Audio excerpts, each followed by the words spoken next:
The lecture recording on Mueller got stuffed up in the second half of lecture 10. So to facilitate your exam revision and your own study, I'm doing this recording to complement whatever recording that is currently on Mueller. So what you should do first is to watch the Mueller recording and then come and watch this video to finish off lecture 10 on hedge fund. And we would start from slide 24 on the time varying risk that hedge funds may expose itself to. Okay, so the problem with measuring the performance of hedge funds is that sometimes they pursue strategies that are risk varying, that their risk vary over time. And if we don't take that into account in evaluating their performance, then we would have a wrong picture of what is really going on. So I'm just going to adjust the screen. Okay, so for example, we have in here on the screen you can see that we have a perfect market timer. So what is the perfect market timing? Market timing is the ability to be in the right place at the right time, right? So we would talk about this a lot more in week 11, but for now, imagine that if the market goes down in bear market, ideally, you don't want to have any exposure to the market, because the more exposure you have, the worse, the downside would hit you. On the other hand, if the market is going up in the bull market, you wanted to have as high an exposure to the market as possible so that you can take advantage of the market upturn, right? So a perfect market timer would have absolutely no exposure to the market when the return is below risk-free rate, for example. All right, so I'm just going to use my pen and show you. So you can see in here that for this particular hedge fund manager, when the market return is below the risk-free rate, then so what we're saying is that this hedge fund manager has the ability to perfectly time the market. And what does it mean? It means that when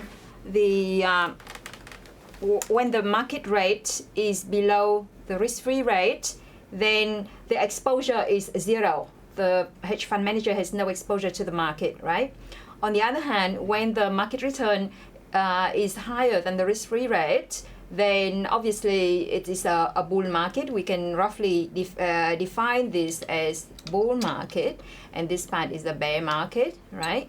And during the bull market, you wanted as much exposure as possible. And in this case, the hedge fund manager has a beta of 1, right? Maintain a beta of 1 for the underlying asset under management, which means that for one additional improvement in return, you can have the same level of return that the portfolio received, which make this a 45-degree line, right? So the payoff in terms of return for this portfolio would look like a horizontal line and then a 45-degree line, right? Which very much looks like a call option, right? Long in a call option. That is if you know what's going on within the portfolio. But sometimes, well, most of the time you won't be able to see what's going on because of the the secrecy of their strategies. They wouldn't disclose in a timely manner. So if you try to guess what's going on, you try to regress portfolio return on the market return, right? Trying to fit a linear line. And what you can see from the data is a fitted line, the dotted line in here, right? Which shows you some level of alpha, right? And an exposure that is less than 1. So basically, you would conclude just from observing the portfolio return and the market return that this portfolio manager can deliver some alpha and has a beta of less than 1, which is not what happened inside this fund because what the fund manager did was perfectly time the market, right? So you can see the difficulty in evaluating the performance of hedge fund if they follow strategies that have the level of risk varying over time.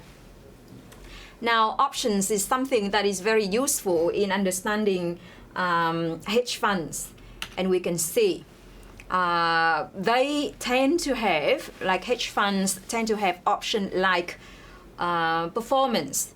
Now, some of you may have known about options before, and some of you have not had any exposure.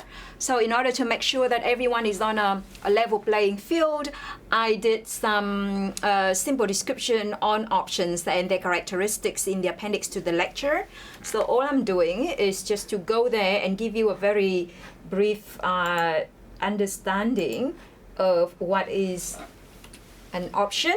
And then we're going to use that to actually understand. Okay, now we're going to try to have some basic understanding of options, because that would help you in understanding the strategies of hedge fund managers, and also use your knowledge of option into valuing the incentive fee that we're going to cover later on, right? So it is useful to know some basics about options. So I'm going to go through the appendix in here.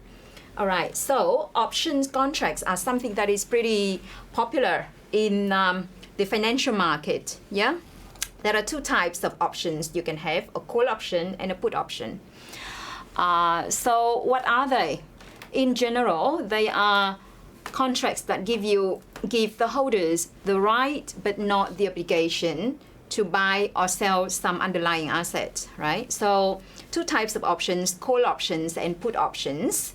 Call options give you the right but not the obligation to buy an asset, right? Put option give you the right but not the obligation to sell an asset, right? And you can have you can be the person who holds the options, or you can actually write the option and sell it to another person in the financial market. Yeah. Now, in the option contract, there would be a price specified in there, right? That is the price that you are allowed to buy if it's a call option, and it's a price at which you can sell the underlying asset if it's a put option, right? And note that in this world, nothing is free, right? So in order to have that right, you need to pay some price, and we call that price option premium, right? Now, how do you come up with value for option premium? If it was an American option, then you can just apply a formula called the Black-Scholes formula, and we'll go through later on. If it's an American option, then things are a little bit more complicated, and you need to go through the binomial tree, which is what we're not going to cover in here. So what are American and European options? American options are the kind of option that can be exercised at any time up to the expiry date of the option contract. European options, you can only exercise on that particular date, right? So what is relevant in the context of hedge fund today is the European option, right? So I'm just going to focus entirely on the European option, and note that because the expiry date, the exercise date is specified in advance, you can use the Black-Scholes formula to value an option. Okay, now, what's in the option, right?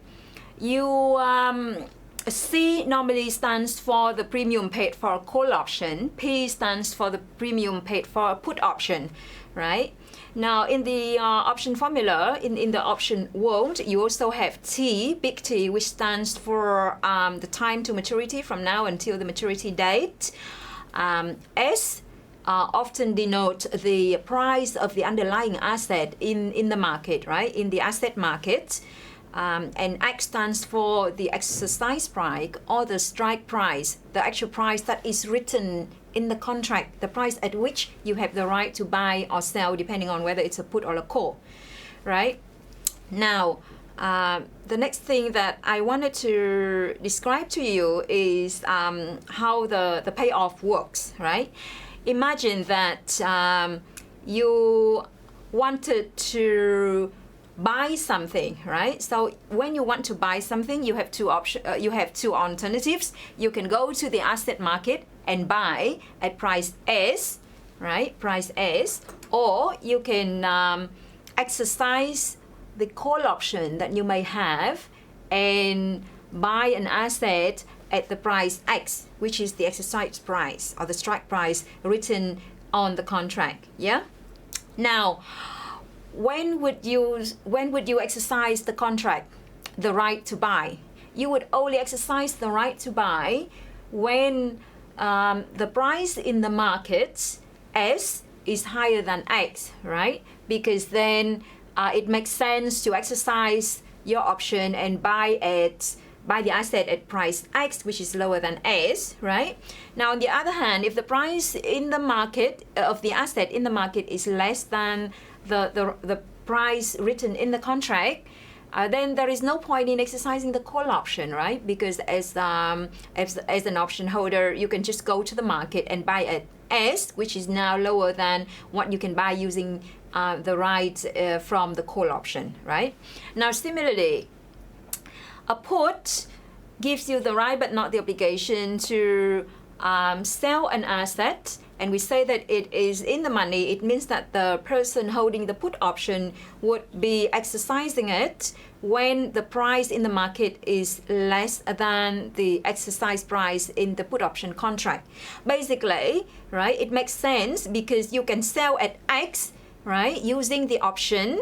Whereas if you bring the asset to the market, you can only sell at S, which is the lower price. So why would you bother doing that, right? You would exercise your option, right?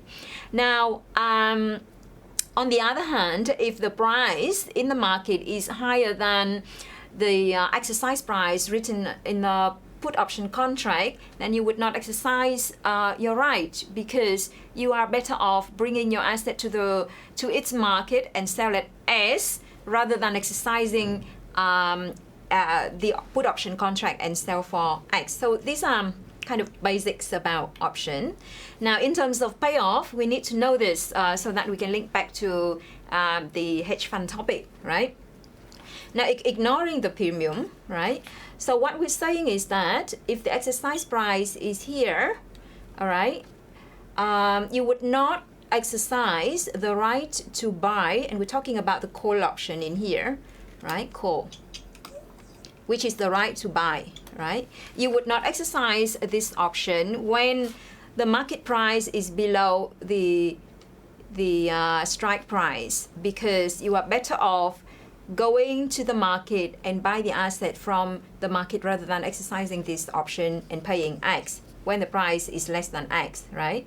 So nothing would happen, right? Nothing would happen up to this point. Now, as soon as the underlying asset price in its market exceeds the price written in the contract, then you would exercise your right to buy. So for $1 additional that you exercise, the underlying price exceeds the strike price, you are actually better off by $1, right? By exercising the contract, you are better off by $1 as soon as the underlying price exceeds the strike price by $1. So you can imagine that it is the 45-degree line in here in terms of payoff to you, right? So it should be 45 degree, probably look like this. Yeah. Now, and we say that the option is not free, which means that you would have to pay a price for getting the right, right? And we call that price the option premium. And remember that it's something that you have to pay regardless of whether you exercise your right or not, right? So to have the right, you already have to pay in advance. So whether you exercise your right to buy or sell an asset later on is irrelevant. That cost, that premium is always a cost to you. And that means that the whole payoff got brought down by exactly the same amount, right? So if you shift down the payoff by what we call a call option premium, the price that you pay to get an option, then you have the payoff you have the profit for investing or for holding this call option, yeah? So when would you buy a call? You buy a call when you believe that you can benefit from this option. When would you benefit from that? When the underlying asset price is higher than the strike price in here, which means that it has to be, you have to hold a bullish view in order for you to buy a call option. Yeah. Now, what I'm saying now is that you think about the market, right? If you buy a call option, then somebody must have sold you the contract, right? Somebody must be on the other side of the option contract, right? So what would be their payoff? Their payoff would just be the mirror image, right, of your payoff. It would look like this, right? So when nothing happens, when the option is not exercised, the payoff would be a straight line, right, higher than zero by the premium that they would receive from you, right? And then if the price exceeds the exercise price, then they would be worse off, right? Because they need to fulfill the obligation in the option contract. They need to buy the option from you when you exercise your right to buy. They have to sell the option to you, right, under the call option contract when you decide to exercise the call option. And that's what it looks in here, right? So before we had the call option holder having the profit line like this, right? So this is the holder of call option, and the mirror image of it would be the seller or the writer of call option. Yeah. Okay, now next, put option. I'm just gonna ignore the premium by now, right? Put option gives you the right to sell, right, at X. X is here. Now it means that you would exercise this option when the underlying price is smaller than X, because you have the right to sell whatever the asset at X where the market price is less than X, right? So it's something valuable, right? So for $1 additional of the asset that falls below X, you actually benefit from the option, from exercising the put option by exactly the same amount, right? So if that's $1 drop, you benefit from the put option. So you imagine that the payoff would look like this, all right? A 45-degree line going backward, and when the underlying asset price exceeds X, then you are not gonna exercise the option, and the payoff will be a horizontal line here. Again, we are saying that the put option contract is not free. Just like anything in the world, you want to have something, you have to pay for it, and you pay what we call a put option premium, regardless of whether you exercise up here or not, right? So the whole payoff line would be shifted downward by the put option premium to get the profit. Yeah. Now what we're saying in here is from the perspective of a put option holder, right? So when would you buy a put? You buy a put when you believe that the market is going to fall, because then you can exercise and benefit from the option, right? You wouldn't buy if you think the market's going to go up, because you won't be able to exercise and you still have to pay the premium. So you would hold a bearish view if you actually buy the put option. Now the next thing is about the payoff of the person on the other side of the option contract, and we're talking about the people who sell the option, sell the put option, right? What would their payoff look like? It would just be a mirror image, so I can just do a dotted line like this, right? Nothing happens in here. They collect the premium, but as soon as the price go down, they are worse off because they need to fulfill their obligation in the put option contract when you try to exercise your right to sell to them at a price less than what is written in the contract. Sorry. All right. And you can see the payoff of the put option seller, right? Seller put is here, right? Exactly like what we had before. So what we had before was this line. The payoff of the put option writer or seller when you benefit collecting the premium when the option is not exercised, and then you are worse off when the put option holder exercises the option because they sell to you at X where the price is less than X in the market, and you have to suck it up, you have to buy it at X when the real price in the market is less, right? So you are worse off when the option is exercised, and you collect the premium when the option is not exercised. And we're talking about whoever writing and selling the put option. Okay, now if it's an European option, right, and I already explained what European option means. It means that you don't exercise anytime at any point during the life of the contract, and there is only one specific date, that's the maturity date of the option contract, and that is the time when you have to decide whether you're going to exercise or not.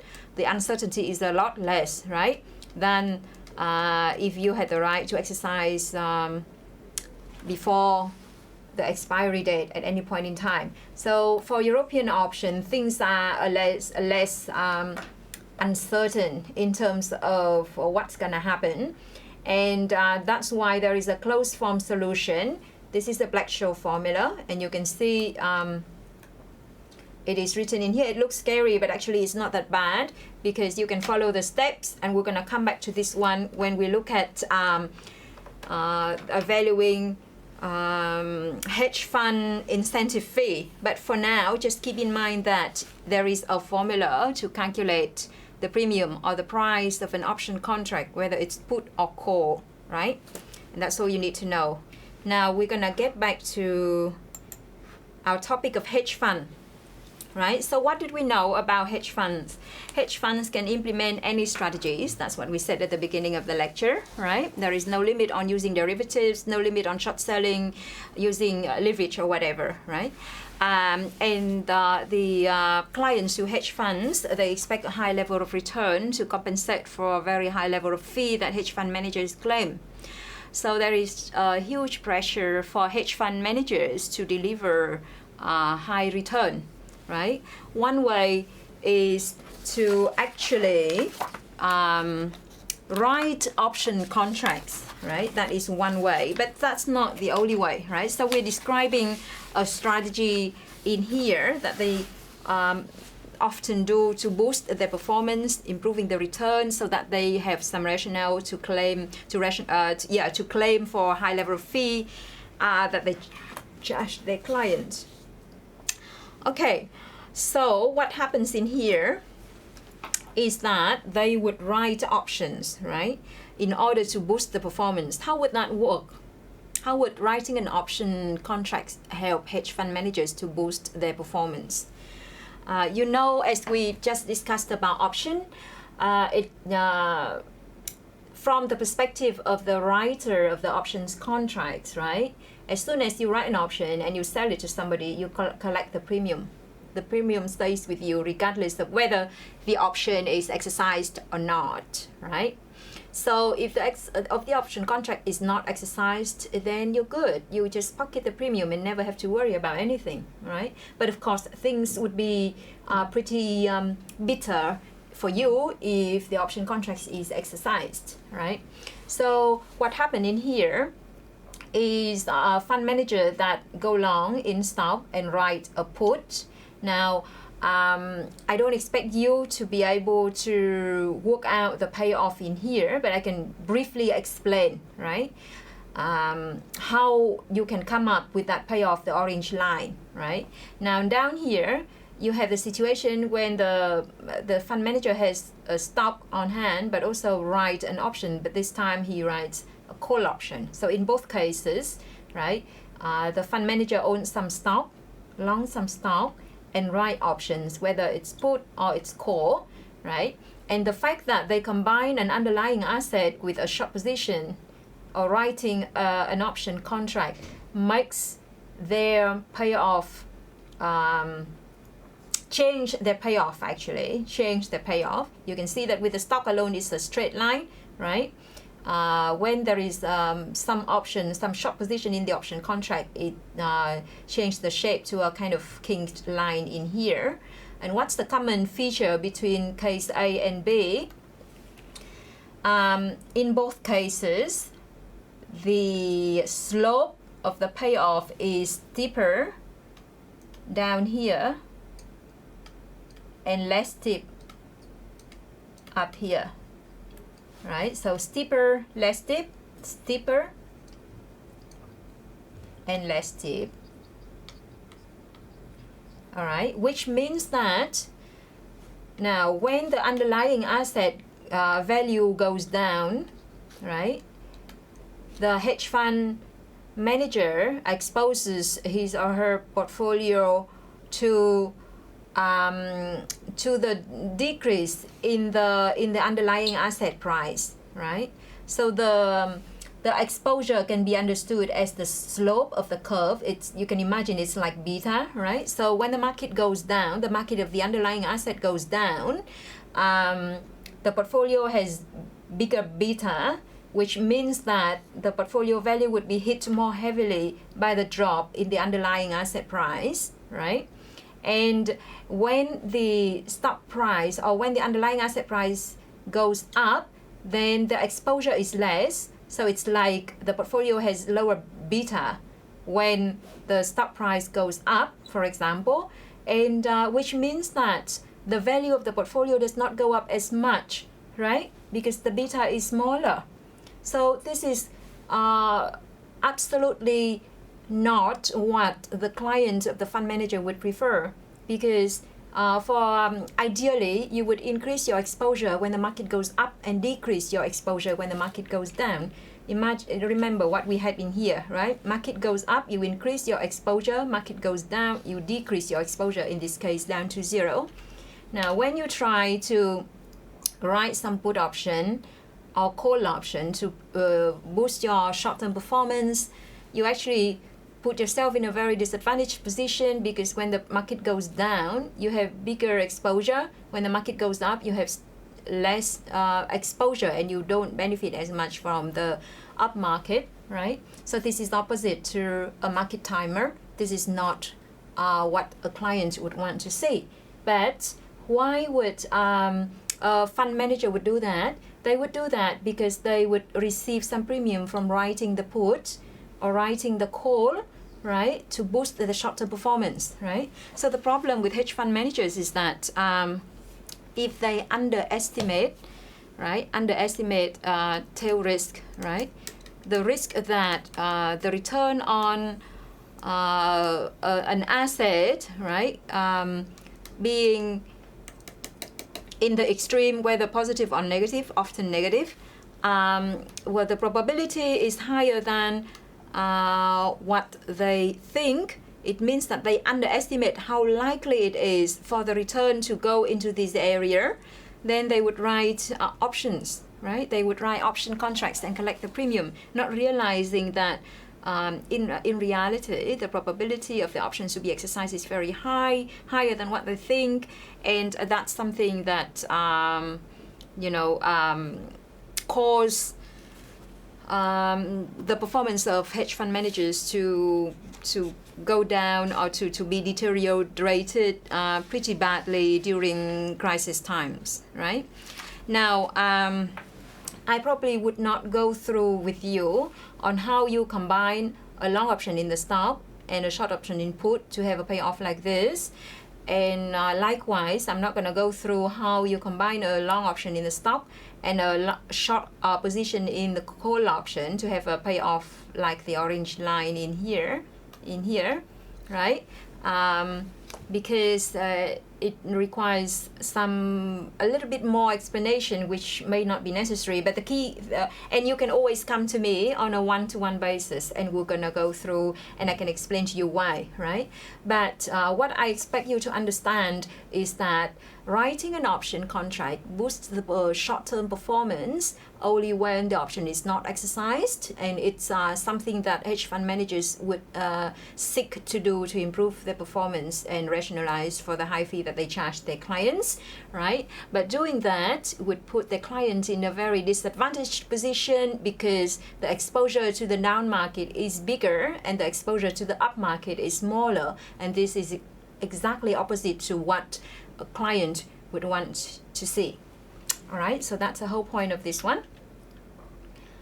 Okay, now tail event. This is what we kind of touched before, right? So hedge fund managers employ a lot of, well, kind of quant analysts, right? People with PhD in physics, in math, finance, and all the kind of quantitative area, and try to employ mathematical models, right, to predict what's going to happen in the future, right? But normally they would rely on near-term historical price, and what is the problem? It is not representative of the what is likely to happen in the future, right? So what tends to happen is that they underestimate tail events. They underestimate the probability that the returns can be extreme, right? What we're talking about tail, literally the tails in the return distribution in here, right? You underestimate the probability that would happen. So in reality, it may be more fat tail than what you think it is. It might be something like this, yeah? And that's why they involve in a lot of strategies that benefit the hedge fund when the market is not very volatile, but they got screwed up big time if you have a crisis, right? And crises happen more often than probably what they model, because we've seen, what is it, the Russian government default, right? The Russian government bond default.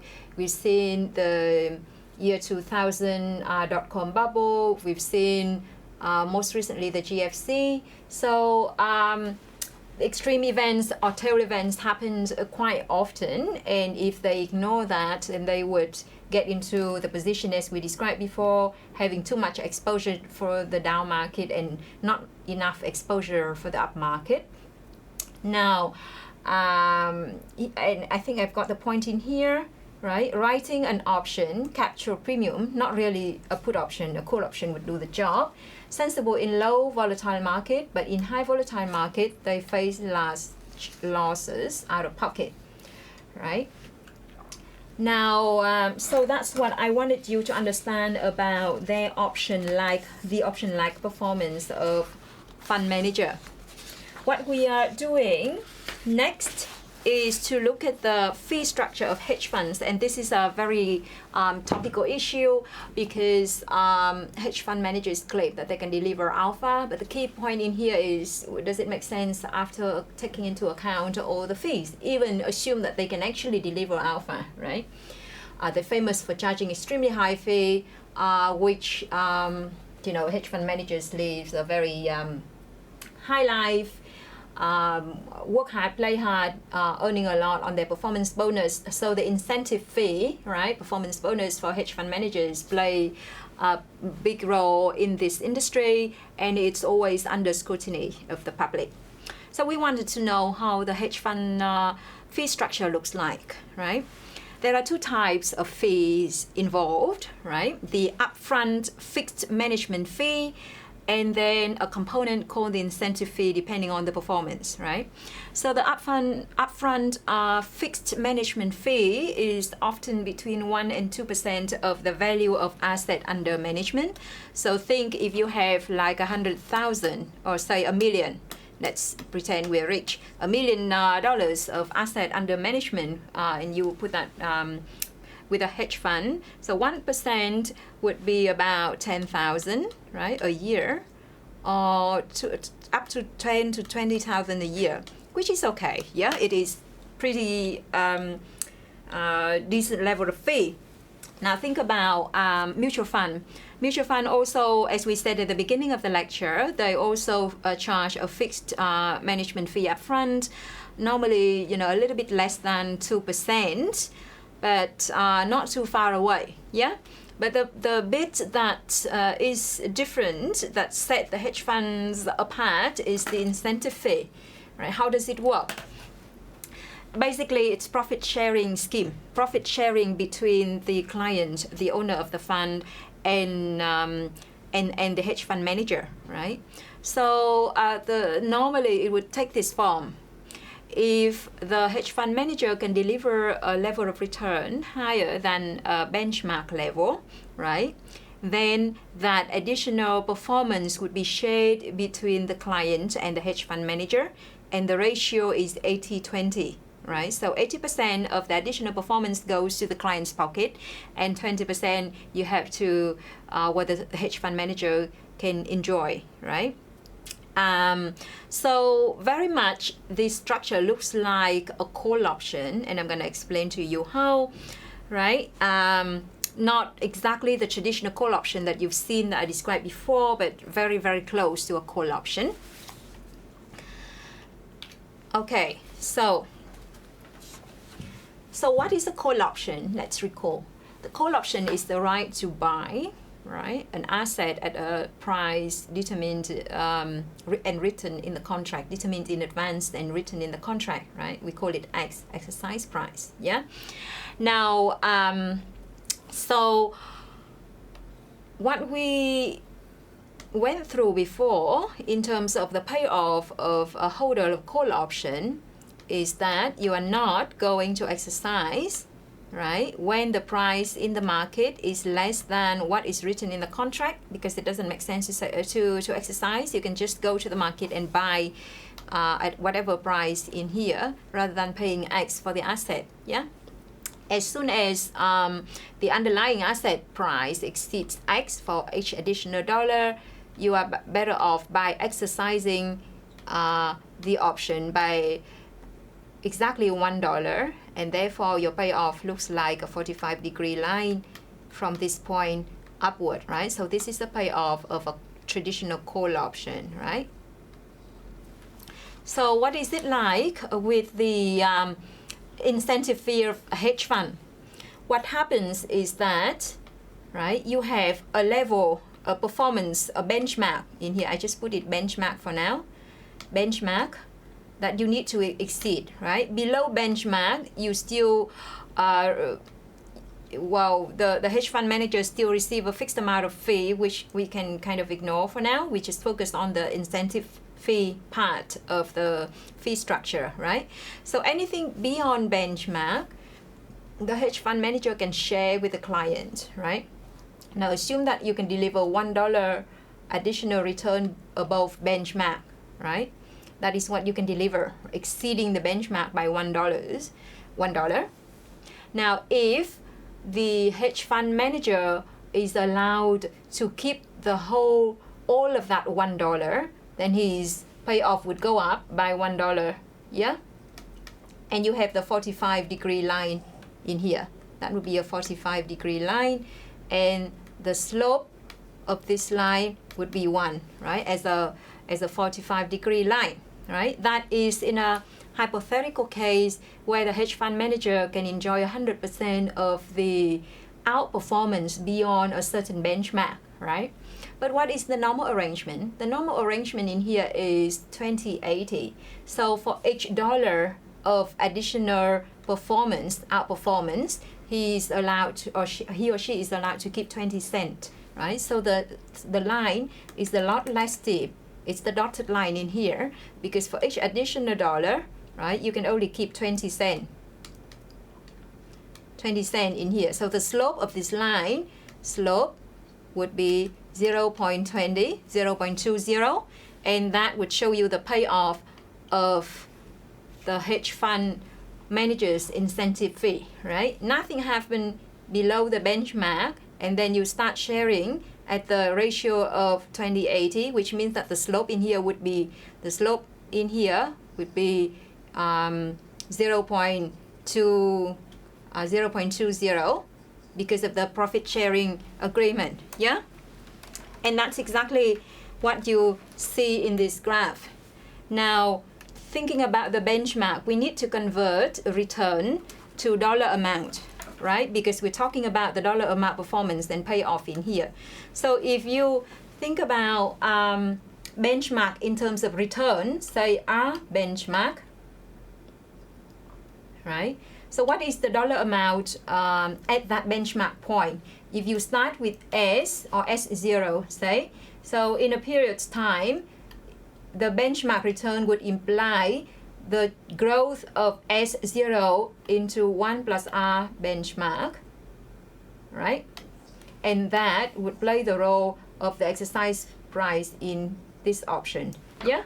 So anything beyond that dollar amount for each dollar, you share 20 cents. You can keep 20 cents as a hedge fund manager, and that's why your payoff looks like this, yeah? Now think, and this is exactly what happens in this graph, right? S0, 1 plus R gives you the benchmark in terms of dollar amount, and R in here must be the benchmark return, yeah? And for any, as soon as the performance exceeds that benchmark for $1 in here, the hedge fund manager can keep 20 cents. And that's why the payoff looks very much like a traditional call option, except that the slope in here is 0.20. All right. So why do I care about that? The point in here is that because the payoff looks very much like a call option, you can actually use the pricing formula for a call option contract to value the incentive fee of a hedge fund.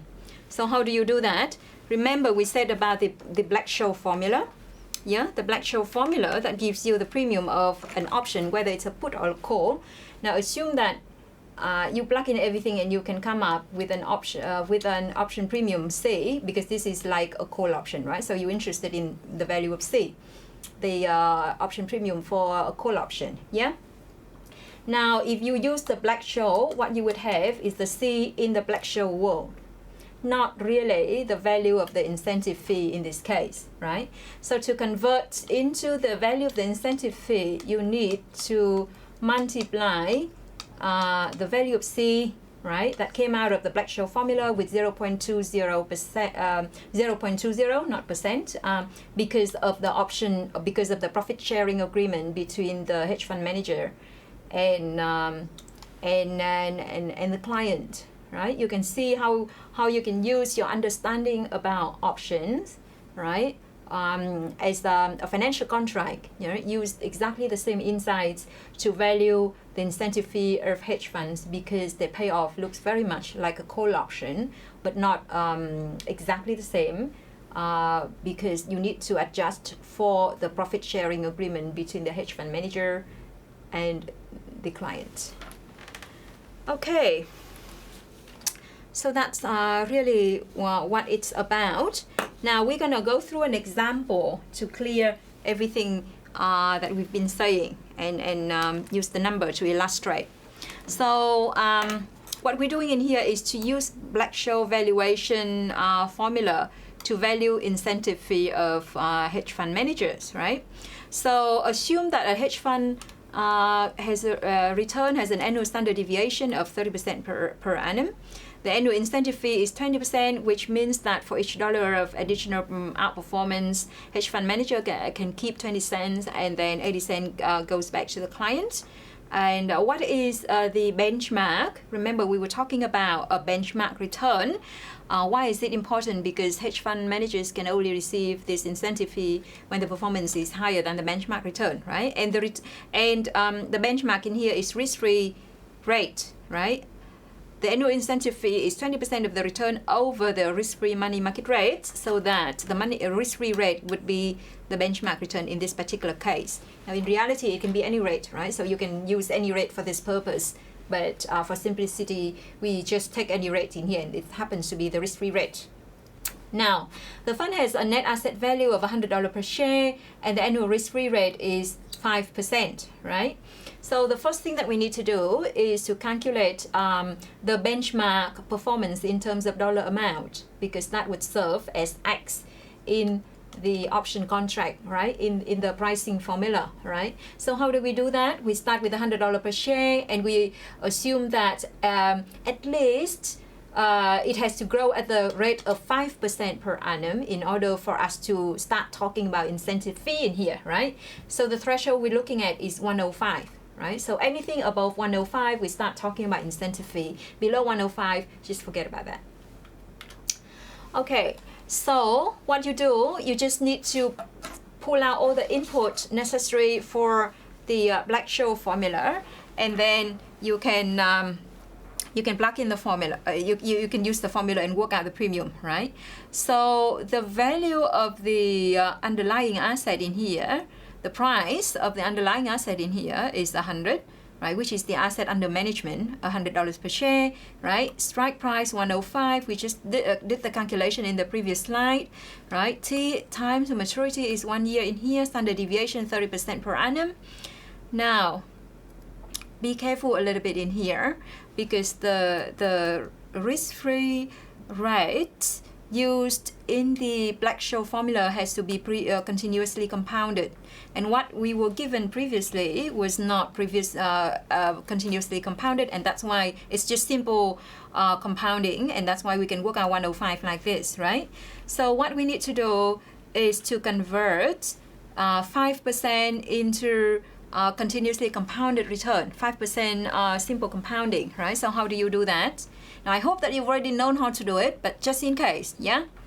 1 plus 5% would be what you receive by the end of the year, right? And that would be e to the power of r, where r is the continuously compounded return, right? So how do you work out r? You just take natural log of both sides and you get r.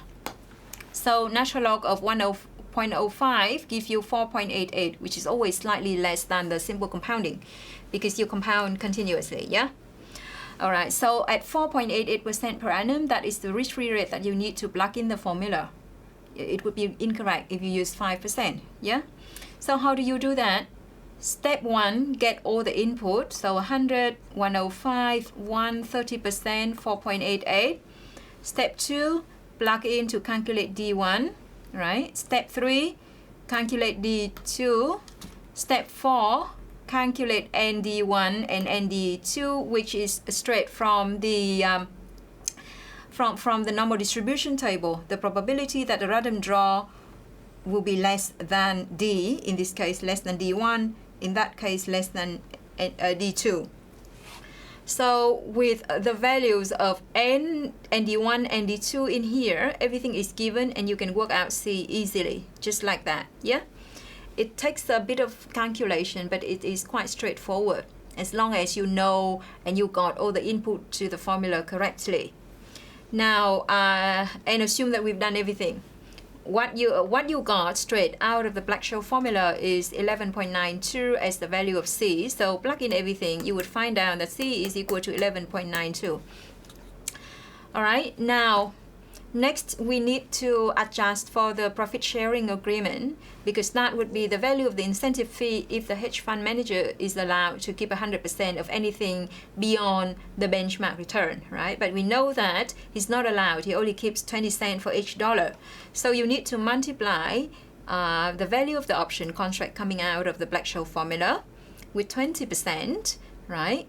Or 2.38%. $2.38 per share, and that is the value of the incentive fee, right? Regardless of what happens in the market, right? Regardless of whether he or she can beat the benchmark or not, this is the value without any uncertainty. So you kind of have certainty equivalent value of incentive fee of $2.38 per share, and because the value of the share was $100, so it would be 2.38% of the net asset value, net asset under management, yeah? Now, so what is the fee structure? You would have to pay 2% fixed management fee up front, right? And the incentive fee can be equivalent to 2.38%, right?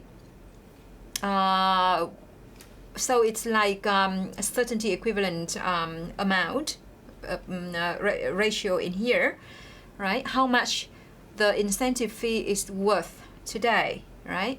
Removing all the uncertainty, and that's what the Black-Scholes valuation formula did.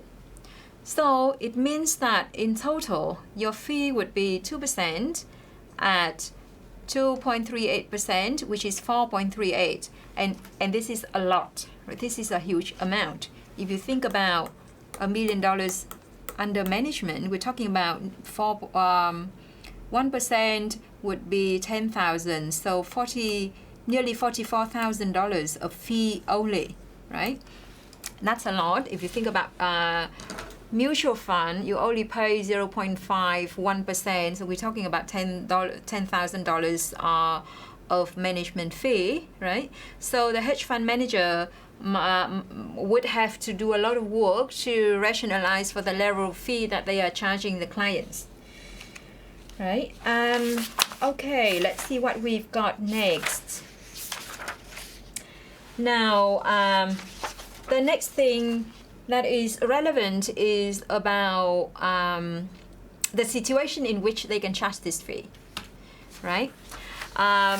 So if the fund has experienced huge losses in the past, like last year, the fund manager made a loss in managing the asset under management.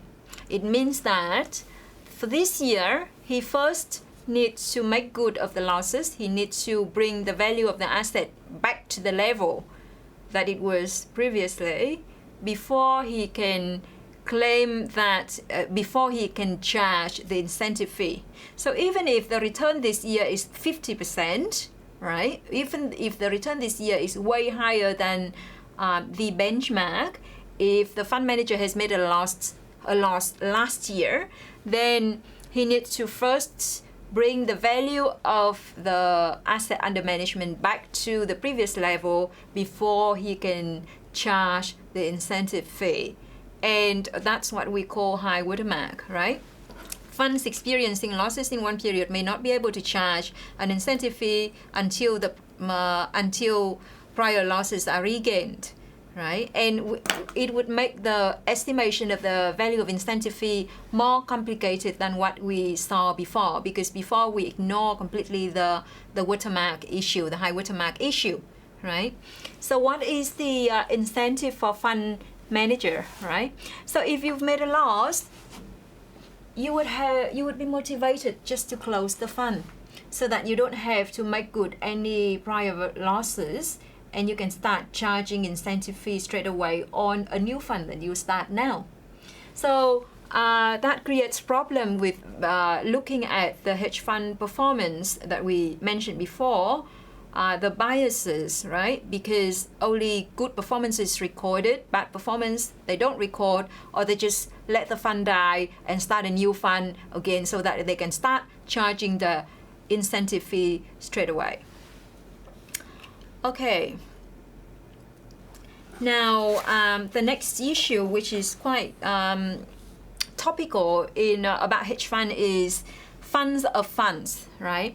So this is a recent movement in the industry where when you manage a client's money, you may want to put the money in different specialized funds, right? So you end up holding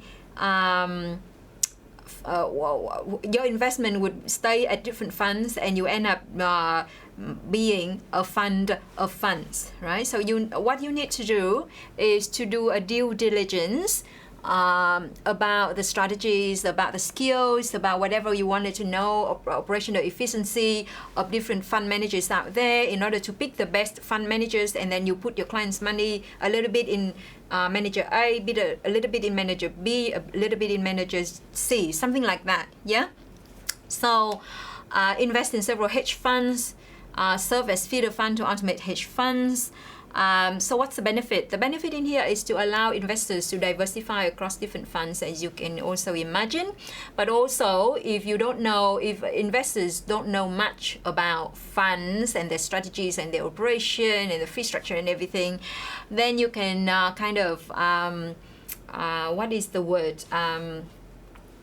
pass on the job of due diligence to the fund of fund, right? So the manager of the fund of fund would do all the due diligence on individual funds and make the decision to pick the fund managers, the ultimate fund managers. But all these benefits come at a cost, because investors may have to pay for different layers of fee. So imagine that a hedge fund is already expensive in terms of upfront fee and incentive fee. Now, if you have another layer of charges because you don't directly put your money in a hedge fund, you give it to a hedge fund manager who then choose different hedge funds. So you have layers and layers of fees, and at the end of the day, that may not make sense to the client to actually do so, right? An example of this situation, and I'm sure you've heard of this before, is the case of Bernard Madoff, right? So he runs this Ponzi scheme where he, with his reputation and networking and everything, he managed to attract funds from different institutional investors, different other funds, to place the money with him. And what he did was like using the money from the investors who came in later, part of it, to pay for the investment of the investors who came in earlier, right? So the earlier investor would always be happy because of the return, although it doesn't come out of the investment, but it came from the contribution of later investor, right? So as long as he can keep growing his scheme, there would always be newcomers and the money, cash inflow coming in. He can use that to pay the previous investors and things would look good, but it doesn't go on forever, because at some point, if he cannot bring in new investors, he doesn't have enough cash inflow to pay for the old investors, not to mention that he would also use part of the client's money to misappropriate it, using it for his own inappropriate purposes. And it took him 8 years, right, to come to this point. 8 years attracting people's money and running this Ponzi scheme, and a lot of institutional investors, big names, fell for this game, and we're talking about names like Banco Santander, and so on, right? So very educated, experienced with knowledge, experienced institutional investors fell for this scheme, and it's $15 billion Ponzi scheme, which is quite an unbelievable amount. Yeah. So again, passing on the due diligence to somebody else, not to mention fee, but you don't know what really goes on, and you have to trust the person or the hedge fund manager that you place the money with the fund of funds to actually do a good and genuine job in here. Okay, now what we are looking at next, and this would be the last topic of the day, is to look at how different layers of fees can affect the bottom line of investors, right? And we're going to look at an example in here. So assume that you have a fund of fund with $1 million of asset under management, right? Well, actually, you have $3 million. You have $3 million, right? And you invest in 3 hedge funds. So you are really a fund of funds, a fund of 3 hedge funds. You allocate $1 million to each fund, right? So 1 million in fund A, 1 million in fund B, 1 million in fund 3, right? And we'll see how different layers of fee affect the performance overall, right? Now, for simplicity, we assume that there is no hurdle rate. So if you can generate a positive return, right, then the fund manager can start claiming or charging the incentive fee, just to make our calculations simple, right? It will be exactly the same, but we need to account for the hurdle rates if it was something higher than 0, right? And to make things even more simple, we also assume that there is no upfront fixed asset management fee, right? So absolutely nothing fixed. We focus entirely on the incentive fee in here, and even for incentive fee, we assume the hurdle rate is actually 0. So as soon as you make anything positive return, then you can start claiming the incentive fee, right? Very, very simple structure. And you would see later on that client end up paying incentive fee even when overall the investment experienced a loss, right? And we'll see how things work in here. Okay, so we have Fund 1, Fund 2, and Fund 3.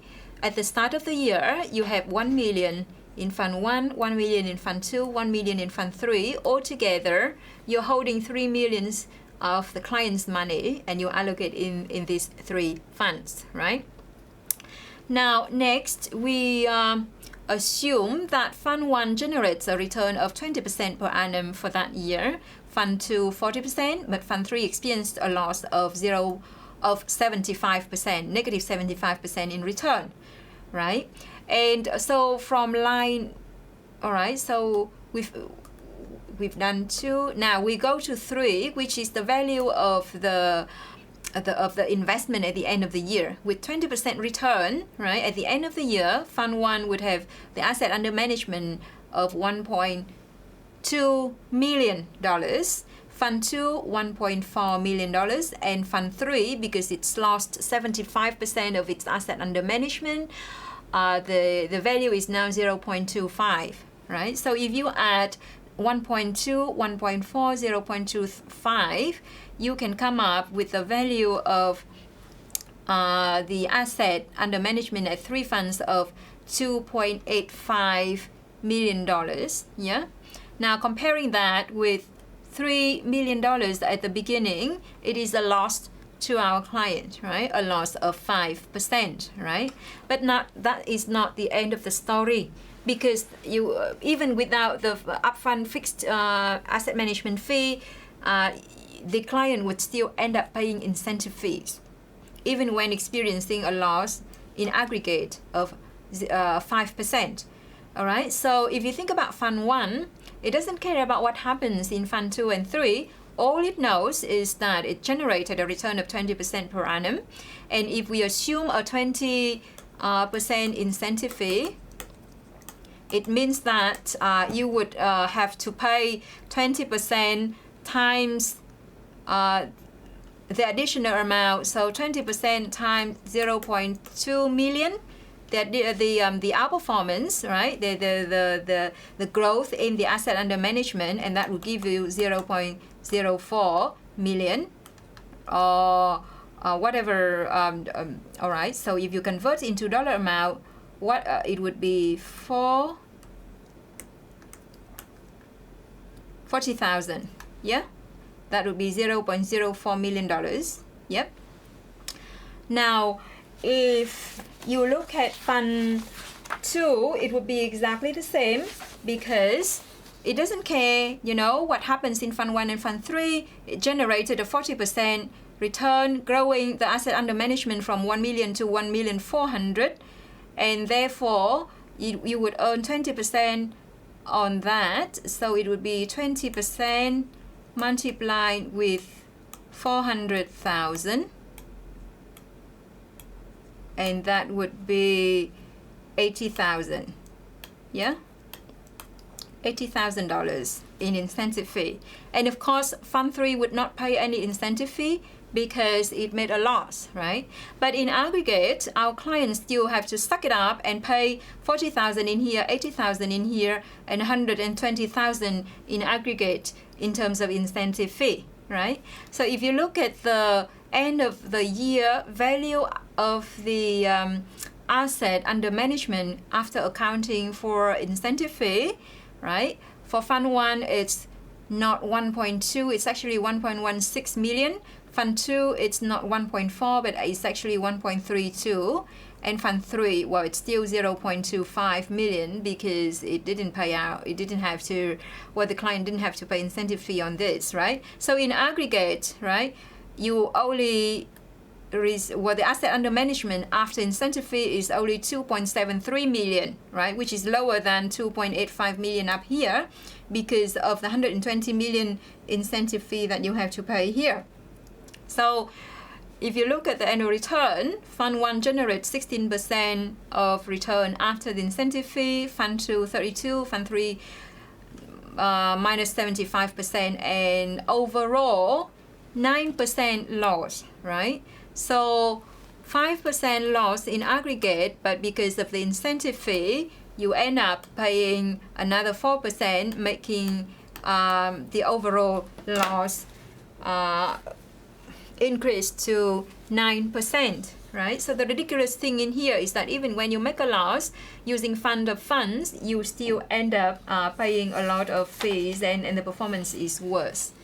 All right, so it is a kind of disputable topic of whether funds of funds actually make sense, because you have benefit in terms of diversification, in terms of due diligence, but the fee would just kill you, right? So if you read the article that I posted, the link up here at the front, right? The article up here, and you can see that there is an interesting debate on this very topic, fund of funds, by Professor Stephen Brown, who is an expert in fund managers, right? He's now fractionally based at Monash, but he's a professor emeritus in NYU Sloan School of Business. I don't know if we can get up there. Yeah, so you probably can do that. Why retail investors should steer clear of hedge funds. Very interesting debate. And I'll leave that to you to read. Thank you very much for the attention, and I hope that the complimentary lecture is useful for you in the exam revision. If you need any help, I'm always around. During my consultation, you can reach me by email, and our tutors are available on campus 4 out of 5 days a week. So that's a pretty good coverage, right? All right, I'll stop here, and I'll see you in the final lecture next week. Thank you.